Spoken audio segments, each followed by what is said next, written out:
Hi everybody, this is Diana aka Pop Culture Diva 42 and this is my review of Superman Horseface. Superman Unbound. So when I first heard about this new project from DC Animation, I really didn't understand the point of it because Superman Brainiac is an okay Superman story, but it's nothing to write home about. It's nothing to impress me. It's certainly not more eligible for the DVD treatment than Kingdom Come or Red Sun or The Nail, even, which are long overdue to get a DVD animated feature. So I think that opinion of the graphic novel of the original story kind of transferred into my opinion of the movie because all the Superman Brainiac stuff in this, the main plot of the movie, was fine. I like the action scenes, I like the conflict, but it was nothing to impress me. This would work well as a sequel to Superman Apocalypse, which is the other animated feature that focuses a lot on Supergirl because Supergirl is in this. And they would work well together because they're kind of on the same level of quality, whereas I think Superman Apocalypse had better action scenes and better animation. But what this does really well, as opposed to um, the graphic novel, is that they changed a lot and they placed a lot more emphasis on Clark's relationship to Lois Lane, because in the graphic novel at this point he's already married to Lois Lane, but in the movie they're just dating. And they they had a very mature approach about it because while watching it, Superman and Lois Lane kind of have a relationship, kind of have the talk about where their relationship is going. And I was watching this and I was going, wow, somebody's actually having a serious discussion between Lois Lane and Clark Kent about where the relationship is going. And somebody actually had the balls to portray Clark Kent as a kind of flawed individual. And Lois Lane was awesome in this. I just listened to a review where somebody called her whiny, and I will fucking cunt punt or cock punt anybody that complains about Lois Lane in this, because I thought she was perfect. I thought she was the quintessential superhero girlfriend, and this movie and her representation in this movie shows what so many people love about Lois Lane, that she will call Clark Kent on his bullshit and she will be like, she will walk up to Superman and she will be like, I don't care if you shoot lasers out of your eyes and if you can pick up the Empire State Building with your pinky, I'm not going to take this control freak bullshit that you got going on. This relationship that they have is something that they both have to work at. They both have to kind of reach a compromise. And usually the Lois Lane is the one that has to compromise and has to do all the work.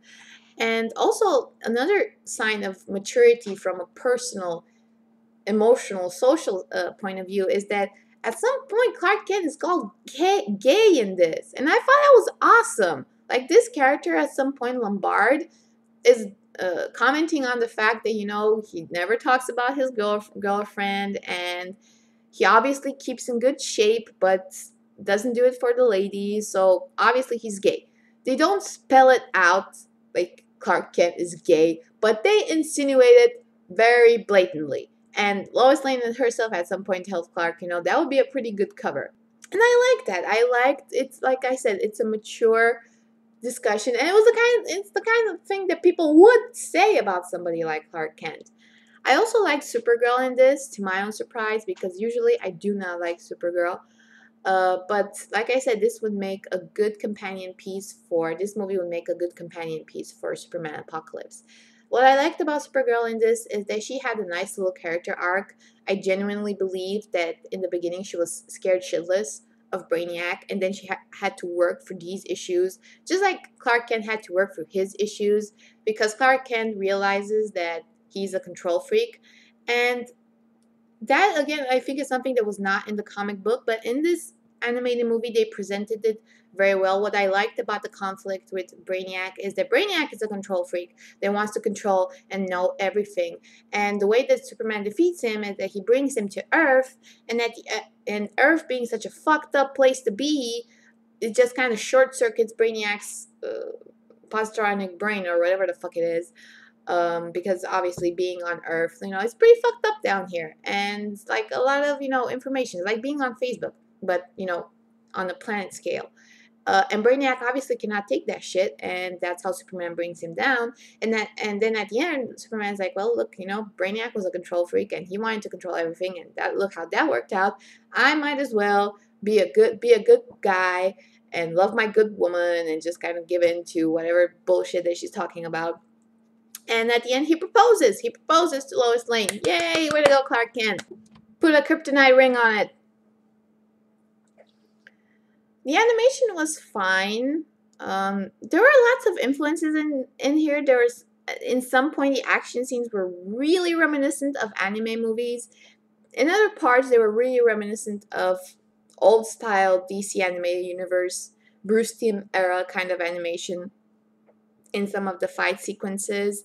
The voice acting was fine, but Matt Bomer's voice so reminded me of Tim Daly and George Newbern. It was like, are you sure that George Newbern didn't voice this? Because his voice is so similar. And everybody else, like I really like the guy who voiced Brainiac, but unfortunately his name escapes me. And like I said, Lois Lane, even her voice was pretty awesome. So in conclusion, if you watch Superman Apocalypse and then you watch this, I think you would have a pretty good duo of Superman animated movies with some Supergirl thrown in. But what I take from Superman Unbound is first that Superman's face was way too long. Yeah, horse face Superman, like I said, and also that it just shows a certain level of emotional maturity that I haven't seen so far from these animated movies. I would like to see it developed more in future animated movies. I don't think that will happen. But yeah, like the best thing that I take from this is not Brainiac, it's not the action, but it's rather the Superman Lois relationship as it is presented, and it's something that was not in the comic book. So it's something that was added, and I think it was done in good taste, and overall, I liked it.